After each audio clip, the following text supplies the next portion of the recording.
A very good morning, dear students. Welcome to the online class.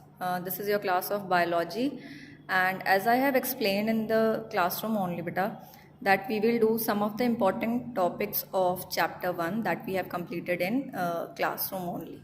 Okay, so today I have come here with the topic nucleus. I will again explain you the diagram. You have to make the diagram in the notebook as per given in your holidays homework. Okay, so nucleus is the very important structure, and we can say the largest structure of the cell.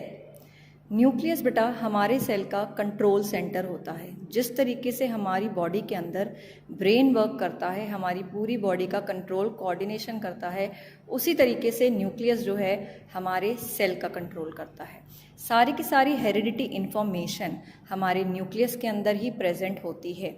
Cell की activity, cell का control, cell का division, cell का growth, जो भी activities cell करता है और cell के थ्रू होती है, चाहे वो किसी चीज़ का बनना हो, चाहे वो किसी चीज़ का टूटना हो, वो सारा का सारा कंट्रोल बेटा न्यूक्लियस के पास होता है. So it is the very important structure of the cell. That is we also call it brain of the cell और control centre of the cell. So let us explain it. So this is the diagram of nucleus. Nucleus was first discovered by Robert Brown in 1831. When we talk about the structure, this is the outermost membrane of the nucleus, which is a double membrane. Nuclear envelope. Nuclear envelope में बेटा सबसे बाहर वाली जो membrane होती है उसको outer membrane कहते हैं, इनर मेम्ब्रेन, और इन दोनों के बीच जो फ्लूइड प्रेजेंट होता है उसको हम कहते हैं पेरी न्यूक्लियर स्पेस. ये स्पेस बेटा अंदर प्रेजेंट कंटेंट को कोई भी डैमेज, कोई भी शॉक से बचाता है. सो this is the main part, nuclear envelope. बाहर की तरफ न्यूक्लियर एनवलप में राइबोसोम्स प्रेजेंट होते हैं और इसी न्यूक्लियर एनवलप से बेटा आउटर मेम्ब्रेन से आपका जो ER है, एंडोप्लाज्मिक रेटिकुलम, वो भी अटैच रहता है. After that on this membrane there are present some pores. आप देख रहे हैं कुछ गैप यहाँ पर आपके न्यूक्लियर मेम्ब्रेन में है बेटा, इसको हम कहते हैं न्यूक्लियर पोर. न्यूक्लियर पोर किसी भी मटीरियल को न्यूक्लियस से साइटोप्लाज्म के अंदर और साइटोप्लाज्म से न्यूक्लियस के अंदर जाने में हेल्प करता है. After that, whole of the thing present in the nucleus is present inside a matrix known as nucleoplasm. ठीक है, जो ये फ्लूइड, ये शेडेड पार्ट आप देख रहे हैं न्यूक्लियस के अंदर, ये न्यूक्लियोप्लाज्म है.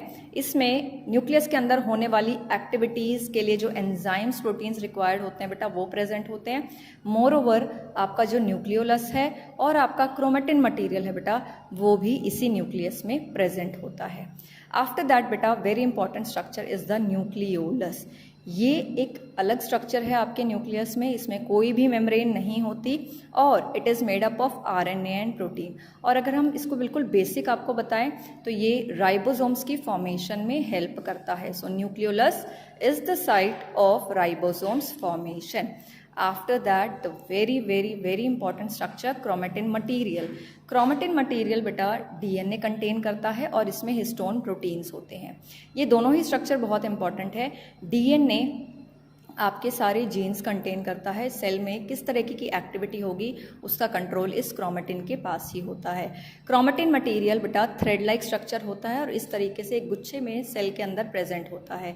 At the time of cell division, जब आपका सेल डिवाइड करता है, सबसे पहले न्यूक्लियस डिवाइड करेगा और न्यूक्लियस के डिवीजन के टाइम बेटा, क्योंकि इस पर्टिकुलर स्ट्रक्चर को, जो एक थ्रेड लाइक स्ट्रक्चर है बेटा, इसको हम इक्वली डिवाइड नहीं कर सकते हैं जब सेल डिवाइड करेगा.